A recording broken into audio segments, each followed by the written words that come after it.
Want verleden week was de auto van Willem-Alexander al signaleerd in Ljout. Tegelijk maar de gekte om de Oversterentocht heen. Goedemorgen.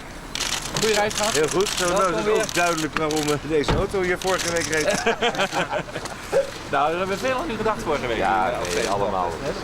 De kroonprins had dan zelfs net rijden op het Fries Kies. Hier leven we mee. Vooral alle vrijwilligers die hier zich ingezet hebben. Ja. Maar miljoenen mensen hebben toch genoten van het ijs in het algemeen. Dus volgende keer Elfstedentocht, maar ook zonder Elfstedentocht was het een mooie schaatsen. Dan waarom hij de reden van de bezieter om multifunctioneel centrum De Verbinding. Het doel van het MAN 2.0 project is om autochtonen en allochtone Maliën, die het al langere tijd geen werk meer hebben, uit haar isolement te halen en op bij te helpen. Eigenlijk gaan die mannen kijken van wie ben ik en wat kan ik en op den duur wat wil ik, waar sta ik nu en wat wil ik en hoe kom ik waar ik naartoe wil. En daar ondersteunen wij.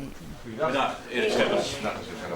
Deze training wordt op meer plekken in Nederland jong, maar Ljout wordt uitkeersen voor de koninklijke bezieter.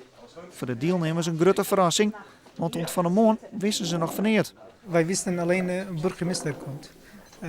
Maar ik ben blij dat hij hier ons bezoekt.